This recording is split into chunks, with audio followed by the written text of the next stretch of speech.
سارا کا سارا مسئلہ ہے اللہ تعالیٰ کی ذات کو تسلیم کرنے میں۔ اگر آپ اللہ کو تسلیم کر لیں، پھر اللہ نے کس مخلوق کو کس مقصد کے لیے بنایا ہے یہ سمجھ میں آ جائے گا۔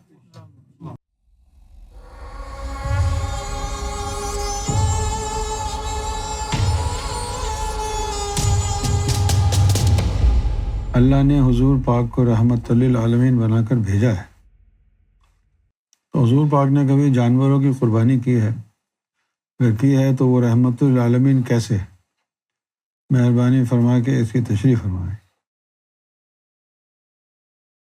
اس کو سمجھنے کے لیے انسان کو اللہ تعالیٰ کا تخلیق کا جو پلان ہے وہ سمجھنا ہوگا۔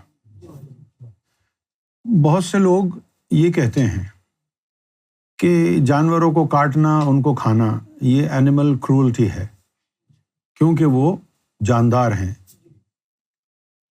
تو کیا یہ پڑھے لکھے لوگ بتا سکتے ہیں کہ یہ جو ہم درخت کاٹتے ہیں، سبزیاں کھاتے ہیں، یہ جاندار نہیں ہے؟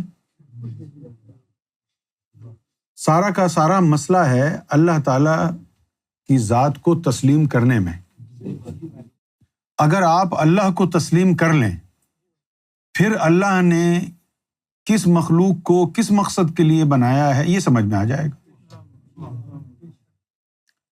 اللہ نے جس طرح یہ وال لیزرڈ ہے، چھپکلیاں، اب آپ سوچیں گے کہ بھئی ان کو کیوں بنایا؟ جو زہریلے مچھر آ جاتے ہیں ان کو یہ کھا جاتی ہے، اس کو انسان کے فائدے کے لیے بنایا ہے۔ اب جیسے گھوڑا ہے، گھوڑے کو اللہ تعالیٰ نے سفر کے لیے بنایا ہے۔ اسی طرح گدھا ہے، گدھے کو بھی سفر کے لیے بنایا ہے۔ اچھا، اونٹ ہے، اونٹ کو اللہ تعالیٰ نے ریگستان میں، جہاں یعنی ڈیزرٹ ہوتا ہے، ریت ہوتی ہے، وہاں گھوڑے نہیں بھاگ سکتے، گدھے نہیں چل سکتے، وہاں سفر کے لیے اللہ نے اونٹ بنایا ہے۔ اسی طرح یہ گائے ہیں، بھینس ہیں، بکری ہیں، یہ اللہ تعالیٰ نے انسانوں کے لیے 18,000 مخلوقیں بنائی ہیں۔ انسان کو اللہ نے اپنے لیے بنایا ہے اور 18,000 مخلوقیں انسان کے لیے بنائی ہیں کہ انسان ان مخلوقوں سے فائدہ اٹھا سکے۔ یہ اینیمل کرولٹی میں تب آئے گا کہ جب آپ اس جانور کو تکلیف پہنچائیں اور اس کو کاٹ کے کھائیں جس کو اللہ تعالیٰ نے کاٹ کے کھانے کے لیے نہیں بنایا۔ اچھا، اب حضور کے اوپر تو آپ نے لگا دیا فتویٰ کہ بھئی انہوں نے جانور کا گوشت کاٹ کے کھایا تو وہ رحمت للعالمین کیسے ہیں؟ زندگی موت اللہ کے ہاتھ میں ہے، اللہ تو انسانوں کو مارتا ہے پھر ان کو جہنم میں ڈال کے جلاتا ہے۔ یہ کرولٹی کا فتویٰ اللہ پر بھی لگا دیں۔ محمد رسول اللہ نے تو کسی کو موت نہیں دی، اور اللہ تو صبح شام لوگوں کو موت دیتا ہے۔ انسانوں کا کیا حال کیا ہوا ہے دیکھیں تو صحیح ذرا۔ آپ ممبئی میں رہتے ہیں نا، جھاوڑ پٹی جا کے دیکھیں، فٹ پاتھ پہ دیکھیں کتنی فیملیز کتنے سالوں سے رہ رہی ہیں، کتنی غربت ہے۔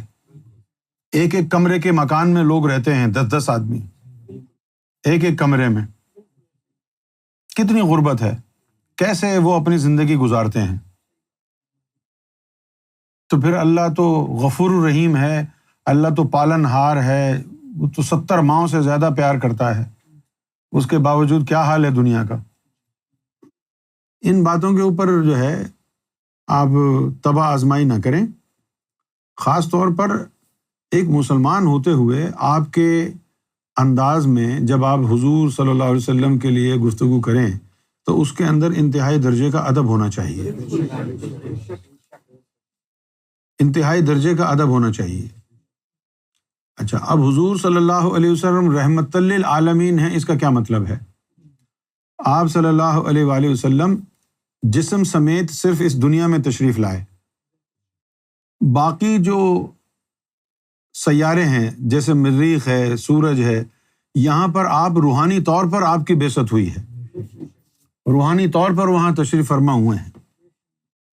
ابھی کوئی 40 سال پہلے احرام مصر کے اندر سے ایک ٹیبلٹ نکلی، جس طرح وہ کتبے ہوتے ہیں نا، تو اس کے اوپر اسم ذات اللہ لکھا ہوا تھا۔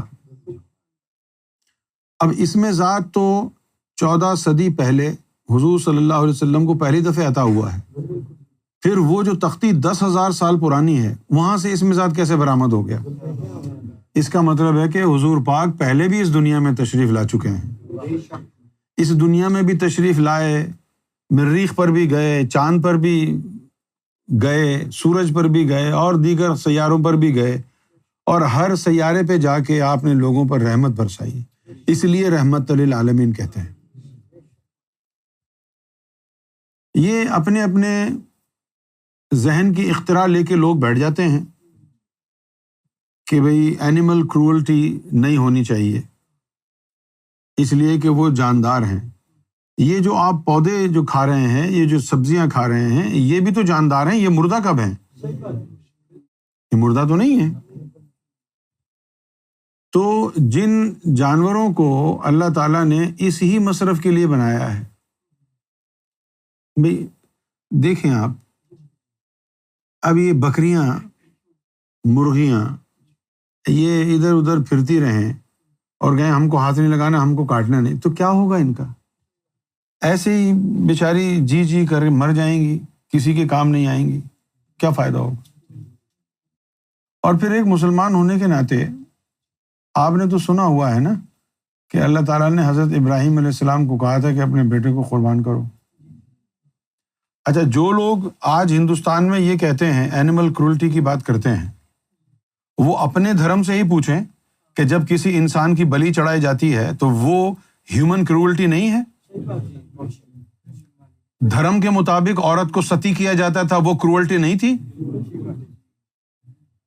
یہ جاہلوں کی باتیں ہیں، جن کے پاس کوئی علم نہیں ہوتا، 2-4 کتابیں پڑھ کے پتہ نہیں کیا افلاطون بن جاتے ہیں، نئی نئی کہانیاں بناتے ہیں۔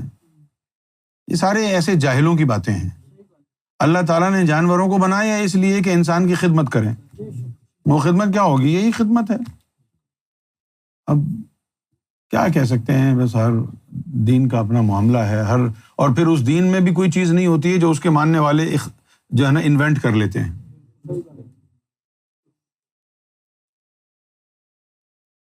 اس میں کوئی حقیقت نہیں ہے۔ بہرحال اب جس کا جی چاہے گوشت کھائے، جس کا جی چاہے کدو کھائے، ہمیں کیا لینا ہے؟